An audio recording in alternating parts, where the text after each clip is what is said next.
small green island off the northeast coast of Japan, the cats are in charge. They sleep on the warm stone of the harbor wall.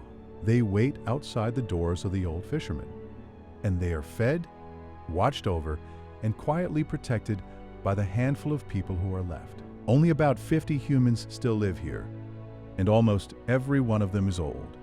In a strange and gentle way, the island no longer quite belongs to the people. It belongs to the cats. But this is not a gimmick, and it is not an accident. In a few minutes, you and I are going to walk down to the harbor and meet an old woman who feeds a small army of cats at first light. Before she has even had her own breakfast, we will find a little shrine tucked into the trees built for a single cat that died a long time ago. And we will sit with the last generation of a fishing village that is slowly, softly disappearing. This is Tashirojima. So settle in. Pour something warm. We are going somewhere very quiet and very far away, and I think by the end, you are going to feel about this little island the way I do. Before we go, I would love to know two things, and the comments are the best part of these journeys. First, are you a cat person or a dog person? Be honest. And second, where in the world are you watching from right now? I read every one of these. Now, let me show you where we are.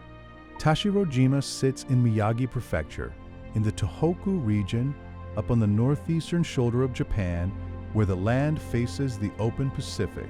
It is small, about 3 square kilometers of green hills, rocky shore, and 2 little fishing hamlets, one at each end of a single quiet road. To get here, you leave the mainland city of Ishinomaki and take a ferry out across the water. The boat is called the Sea Cat, which tells you a little about what you are getting into. The crossing takes somewhere between 40 minutes and an hour, depending on the boat and the sea. There is no bridge. There is no airport. There is one road, a handful of houses, 2 small harbors, and a whole lot of water in every direction. And the journey out is part of the spell. You board a small ferry at the port, and for the better part of an hour, you watch the mainland shrink behind you and the open water widen ahead. Other little islands slide past, green and humped against the blue. There is a real sense, as the coast falls away, that you are leaving the ordinary world behind and going somewhere the 21st century mostly forgot to reach. By the time the island comes into view, low and green on the horizon, you already feel the quiet coming. Some people make this trip in summer, when the cats are lazy in the heat and the camping ground is open. Some come in winter, when the island is nearly empty of visitors and it is just you, the cold salt wind, and a great many cats who are very interested in whatever warmth you brought with you. Picture a place about the size of a small American county park. The whole island is only around 3 square kilometers, and you can walk the length of it, harbor to harbor, in an afternoon. Now imagine that instead of a parking lot and a gift shop, it holds an entire way of life that has almost run out of people.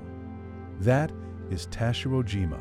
When you step off the ferry at the southern harbor, at a village called Nitoda, the first thing you notice is not the view. It is the cats. They are already there on the dock, stretching, blinking up at you, deciding whether you are worth the walkover. Some will come and lean against your legs like they have known you for years. There are even little signs to guide you, and the signs are about the cats. One wooden marker points one way and says the cats are many, and the other way and says the cats are few. And you can watch every single visitor turn and walk toward the mini. There are fishing floats along the shore, with cat faces painted on them. There is a rest stop in an old building that was once the island school, now a cafe and shop where the cats gather in the sun outside. Even the ferry has cat photos playing on a little screen on the way over, so the anticipation is already building before your feet touch the dock. There are more than 100 cats on this island. On any given day, the count sits somewhere around 150, and by all accounts, it stays remarkably close to that number year after year, without anyone forcing it. And against those cats, only about 50 people who actually live here full-time. So the cats do not just outnumber the residents. They outnumber them several times over. It is a bit like a small American town, where the deer quietly came to outnumber the neighbors. Except, these are not shy animals in the woods. They are lying in the middle of the road in the sun, and they are not moving for you. A veterinarian used to come out to the island to check on them, because when there are 3 cats for every person, the animals are simply part of the community, and you look after them the way you look after your neighbors. And these are not anonymous cats either. Many of them have names given by the islanders. There are cats known around the little shop by the harbor, cats known in each of the 2 villages, each one a personality the residents can tell you about. Who is the boss? Who is the gentle one? Who is related to whom? On the mainland, a stray cat is a stray cat. Here, the cats are more like a very large, very furry extended family, and the humans can recite the family tree. The island does not spay and neuter every single cat. In part, because these island cats tend to live short, natural lives out in the weather. And the community steps in with the vet mainly where the numbers threaten to run away in one village. It is a soft, human kind of management, more like tending a garden than running a shelter. So, how did that happen? How does an island end up run by cats? That is the real story, and it goes back centuries. To understand the cats, you have to go back to the silk. Long ago, in the Edo period, Tashirojima was used for a time as a place of exile, a spot off the map where people were sent away. Later, as Japan moved into the Meiji era in the 1800s, the island turned to a different trade. The families here began raising silkworms, sericulture, it is called, the old craft of feeding mulberry leaves to worms and harvesting the fine silk thread they spin inside their cocoons. It was patient, delicate work, and it had one great enemy: mice. Mice love silkworms and their cocoons, and a few of them loose in a shed could ruin a family's whole season. So the islanders brought cats over from the mainland. Almost every household kept one, sometimes more, to hunt the mice and guard the silk. And this is the detail I love, because it explains everything that came after. These cats were never really house pets, and they were never quite strays either. They lived in between. They belonged to the island as a whole rather than to any one family. They wandered from house to house, and every house fed them, and every house had a claim on them. There is a word people use for them now: island cats. Not somebody's pet, not a wild animal to be chased off, but a creature that belongs to the whole place at once. The cats earn their keep, and they earn their freedom, and they have held on to both ever since. So the cat by the silkworm shed was not a luxury. It was insurance. The better your cats hunted, the more silk you kept, and the more your family ate that winter. The people here had a very direct, very practical reason to keep their cats healthy and happy, long before anyone ever thought of them as lucky. Then something happened that turned a working animal into something close to sacred. The island's other great trade was fishing, and the fishermen took the cats out into their world too. In the old days, fishermen would stay out on or near the island overnight, and the cats would follow them to the inns and beg for scraps of the day's catch. Night after night, the men and the cats kept company. And when you spend that much time beside an animal, in the dark, waiting on the weather and the sea, you start to watch it very carefully. That is exactly what the fishermen did. They started to believe the cats could read the sea. They said you could look at how a cat was behaving and know whether the weather was about to turn. You could read the cats and guess whether the fishing would be good. Feed the cats, treat them well, and the sea would be kind to you. Luck and a full net, the old belief went. followed the man who was good to cats. And then came the moment that put a cat at the center of the island's faith. One day, generations ago, a fisherman was working on the shore, breaking up rock to gather stone for his fishing gear. A splinter of rock flew loose and struck one of the cats, and the cat died. The fisherman was heartbroken. This was not just any animal. This was one of the creatures the whole island believed brought them their fortune. So he buried the cat with care, and the villagers built a small shrine over the spot to honor it. They called it Neko Jinja, the cat's shrine, and the story goes that after they built it, the fishing was good again. That shrine still stands today, up in the trees in the middle of the island, roughly halfway along the road between the two villages. It is small. You could walk past it if you did not know to look. But it is real, and it is old, and people still leave little offerings there for the cats. Little cat statues have gathered around it over the years, left by residents and visitors. In fact, in 2009, the Japanese government singled out the cat shrine as one of the country's treasured island scenes, part of an official list of 100 island landscapes worth protecting. A shrine to a cat, chosen by the government of Japan. Think about that for a second. And if the idea of a lucky cat sounds familiar, it should. You have almost certainly seen one. That little ceramic cat with one paw raised, the one that sits by the register in Japanese restaurants all over America waving you in. That is the Maneki Neko, the beckoning cat, a symbol of luck and good fortune all across Japan. Tashirojima is not the origin of that figure, but it lives out the same belief in a purer, older, stranger form. Here, the lucky cat is not a statue by the cash register. It is a real animal, warm and breathing, asleep on the harbor wall, and the whole island has arranged itself around the idea that being good to it will be good for you. Out of all of this, out of the silk in the sea and the shrine, grew the two rules that still shape the island. The first rule is simple. On Tashirojima, you do not harm a cat, ever. The second rule follows from the first, and it is the one that surprises people the most. There are no dogs on Tashirojima, not strays, not even little indoor lapdogs. It is not written down in any law. There is no sign at the harbor.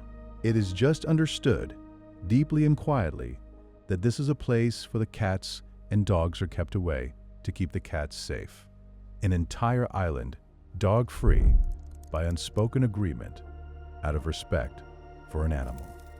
If you are enjoying this so far, a quick thumbs up genuinely helps more people find these slow, out-of-the-way places. Now let me take you into the village itself, because the way people live here is even stranger and more tender than the story of how it began. Walk up from the harbor into Nitoda, and the quiet hits you.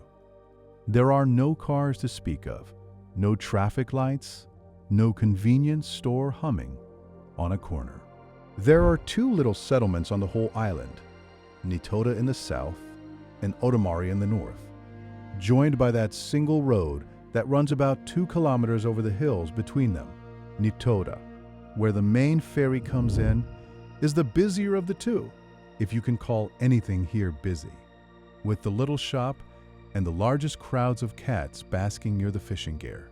Otomari, over the hill on the far side, is even quieter, even smaller, even more still. Walking between them, over the green rise in the middle of the island, you pass from one hushed little world into an even husheder one. And woven into every hour of the day, everywhere you look, are the cats. They sit on doorsteps waiting. They trail behind an old man walking to his boat. They curl up in the sun on an overturned bucket and do not stir all afternoon. They know which houses feed them, and they know when. The people here are old.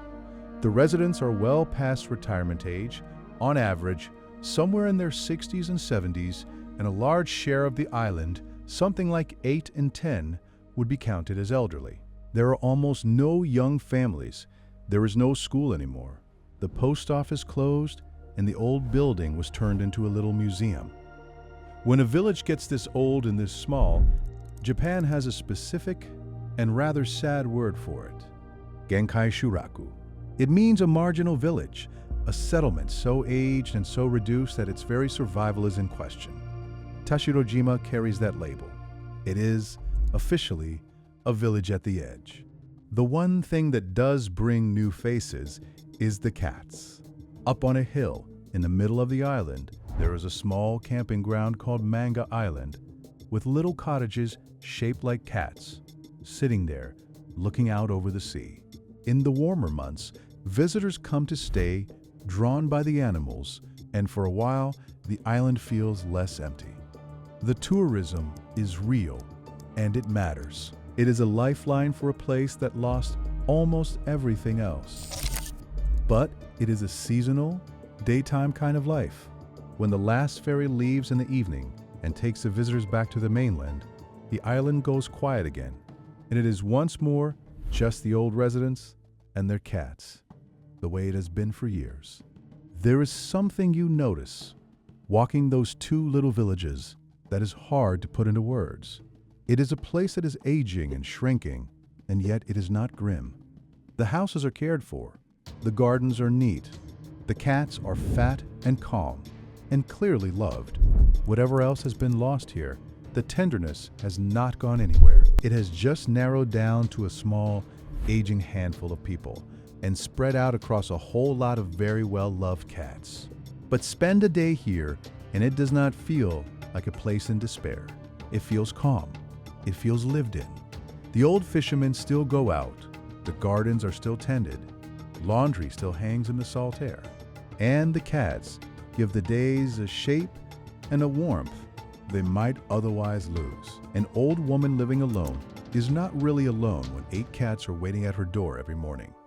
Tails up, absolutely certain she is going to come out. There is something in that arrangement that works for everyone in it.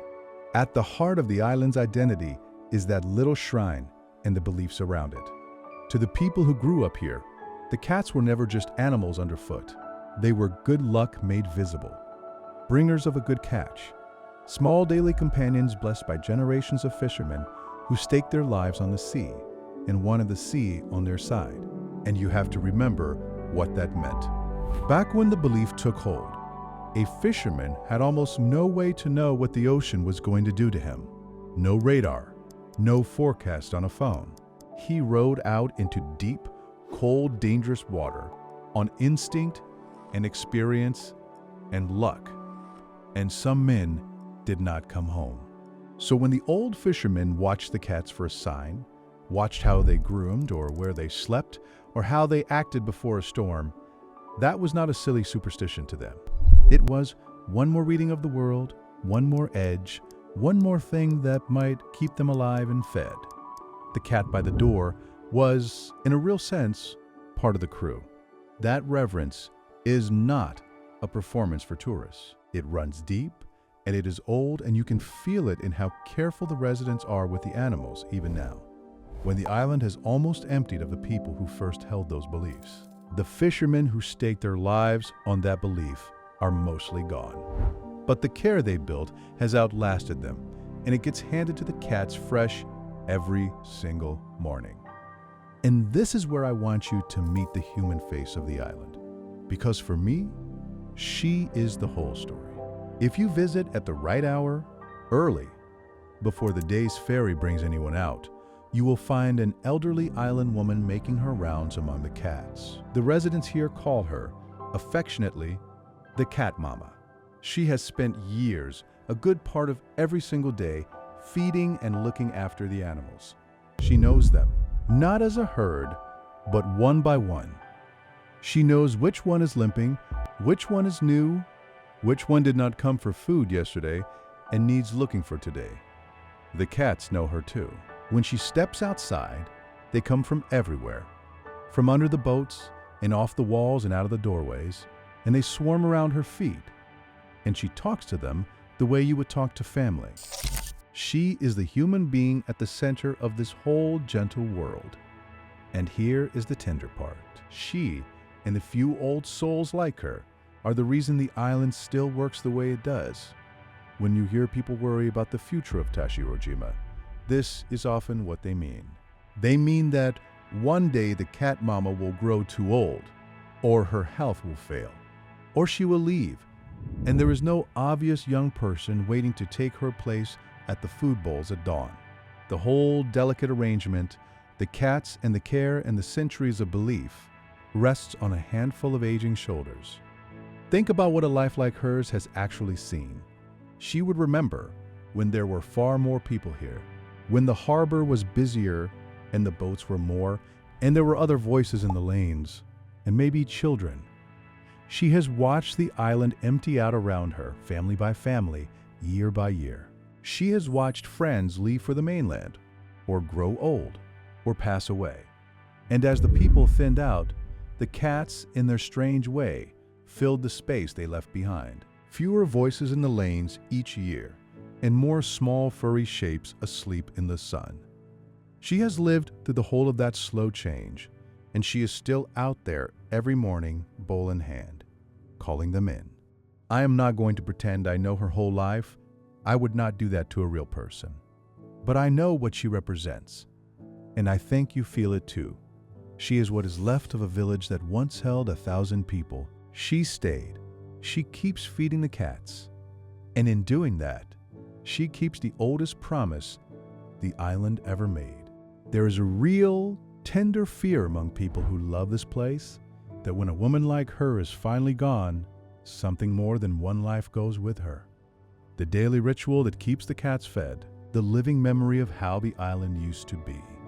The last thread tying today's Tashirojima back to the silk and the fishermen and the shrine. All of it rests, more and more, on fewer and fewer people. The care of the cats does not fall on the residents alone, either.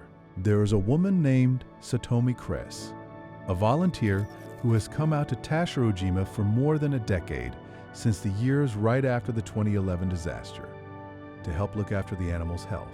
She has watched the cats get healthier and calmer over the years, as the island learned, bit by bit, how to care for them well. People like her, coming from the outside to help the old residents carry the load, are part of how this place hangs on. No single person keeps this island going. It is a small, quiet net of people, some born here, some just passing through and never quite leaving, who decided this place and its cats were worth the trouble. If a slow, human story like this is your kind of thing, do me a favor and subscribe. I go looking for these disappearing places every week, the ones the tour buses never reach, and I would love to have you along for the next one. All right, let me show you how these people actually live off the sea. The sea is the reason anyone is here at all. For generations, Tashirojima lived on fishing and on the water's harvest. Oysters grow in these waters, fat and heavy, farmed on lines out in the cold sea. Fishermen bring in their catch the way their fathers and grandfathers did. And the food that comes off this island is simple and honest and tied completely to the tide. Go into the little rest stop by the harbor, the one the islanders run, and you can eat what the island actually makes. A rice ball topped with fresh sea urchin, rich and briny in gold. A bowl of hot broth crowded with big fat oysters.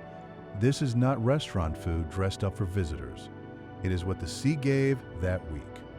At the little rest stop, you might even catch the cats being fed from long split bamboo troughs.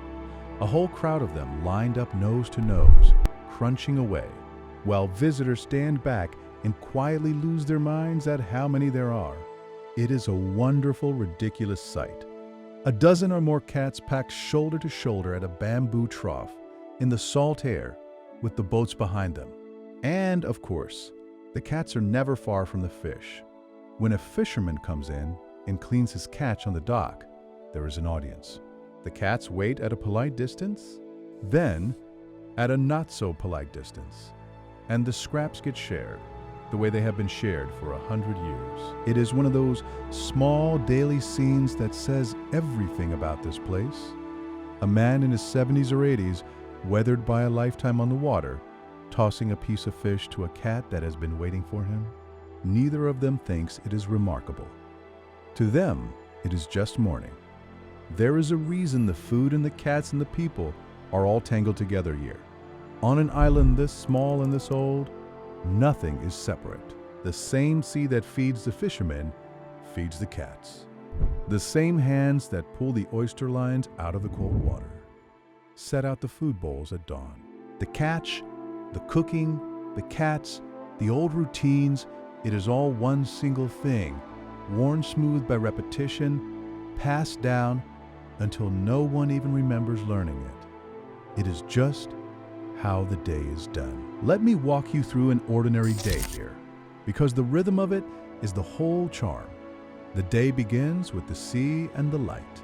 The old woman is out feeding the cats before most of us would even be awake. The fishermen who still work head down to their boats and out onto the water while the harbor is quiet and gray.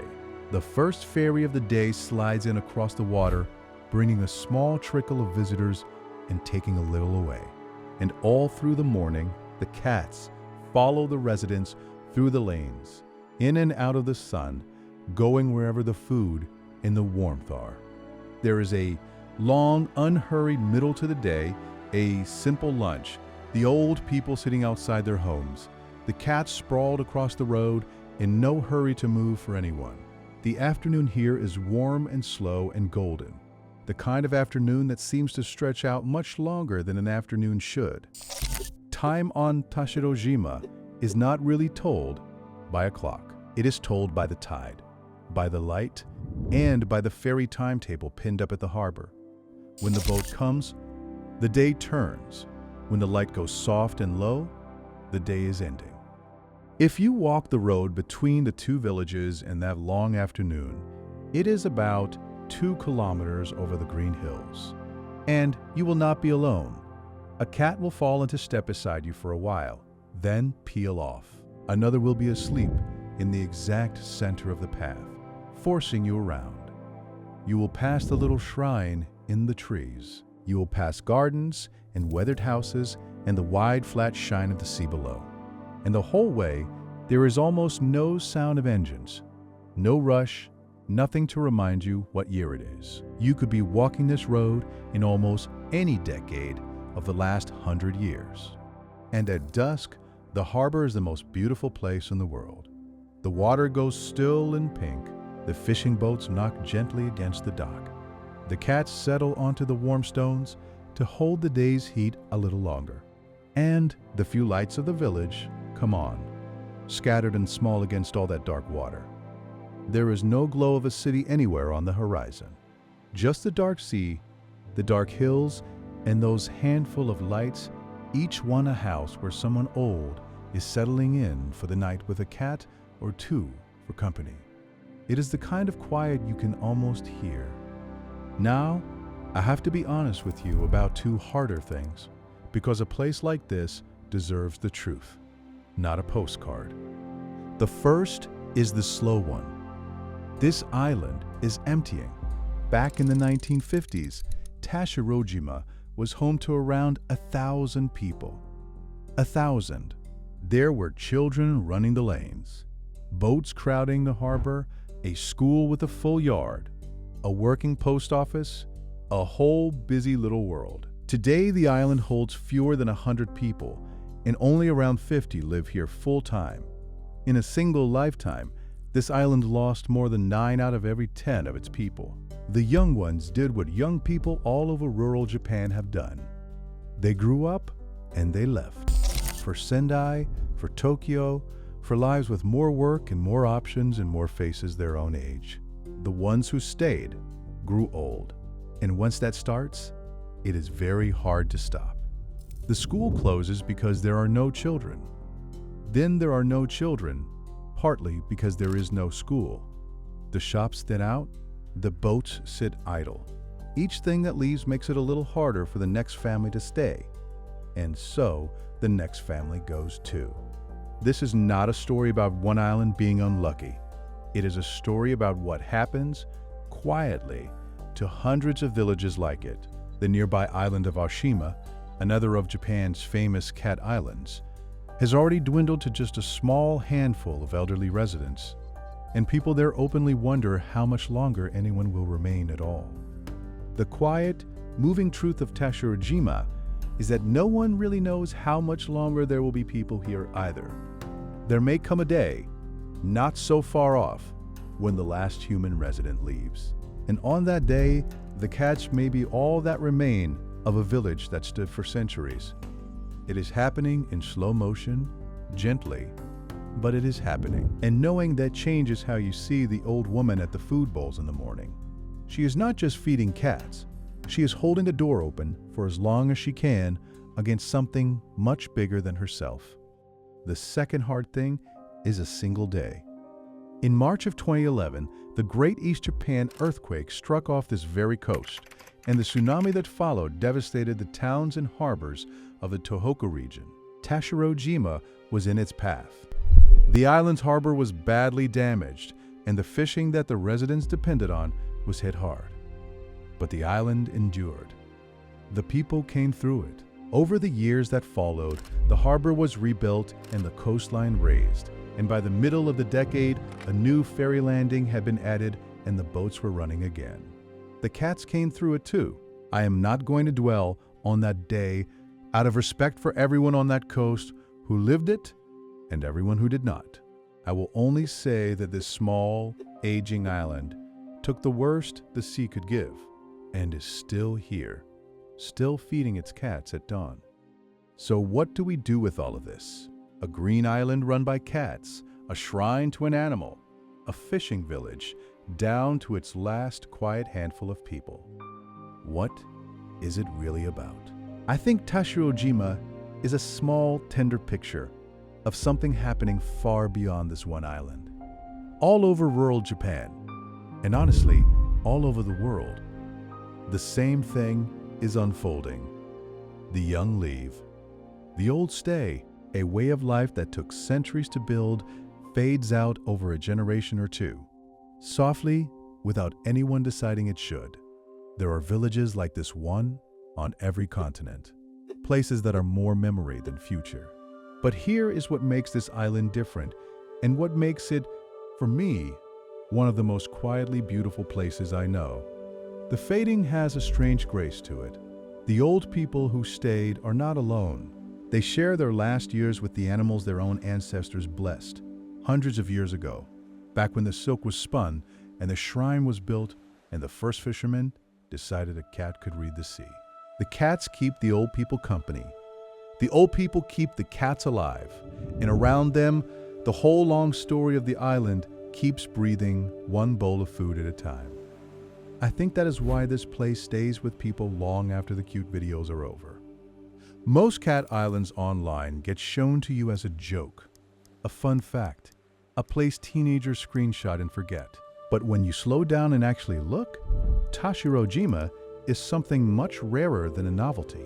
It is a small, living picture of loyalty, of an old promise being kept by people who could have left and did not. There is a whole quiet philosophy folded into that morning routine, if you want to find it. You care for the thing right in front of you. You keep the old ritual going, even after the world that made it has mostly slipped away. You get up in the cold, and you fill the bowls, and the cats come running, and tomorrow you get up and do it again. They do not stay because life here is easy. It is not. They stay because this is home, because their parents are buried here, and their whole lives happened here, and because, in the end, someone has to keep feeding the cats.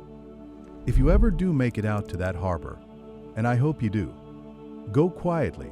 This is not a theme park. It is not an attraction built for your camera.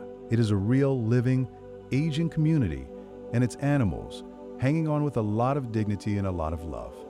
Treat the residents gently, follow their rules, and let the cats come to you. Thank you for spending this slow hour with me out on the water at the edge of Japan. Arigato gozaimasu. From all 50 of them, and all 150 of them, thank you for coming this far. Now tell me in the comments, where should the two of us travel to next? I am already looking at the map.